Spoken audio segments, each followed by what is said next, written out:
তারা বলছে শেখ হাসিনার ফাঁসির রায় হয়েছে, মৃত্যুদণ্ড হয়েছে, আমৃত্যু কারাদণ্ড হয়েছে সেজন্য। কিন্তু একজন এখানে বক্তৃতা দিয়েছে কয়েক হাজার বার ফাঁসিতে ঝুলালেও শেখ হাসিনার বিচার হবে না। চুলি মামলা করেছে সেই আদালতে, তারা মামলা করেছে, অসংখ্য যারা প্রাণ হারিয়েছে জুলাই ছাত্র গণ অভ্যুত্থানে তারা মামলা করেছে। রায় যদি প্রমাণিত হয় সেই রায় হবে ফাঁসির রায়। কতবার ফাঁসি হবে শেখ হাসিনার, শেষ হবে না।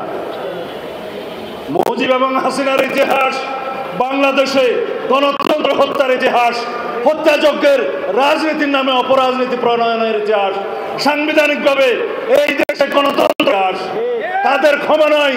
বাংলাদেশের এই দেশ থেকে যতদিন পর্যন্ত আপনারা আওয়ামী বাকশালীর সমস্ত অপরাজনীতির মূলোৎপাটন করতে না পারবেন ততদিন পর্যন্ত এই শাসন ব্যবস্থা প্রত্যাবর্তনের একটা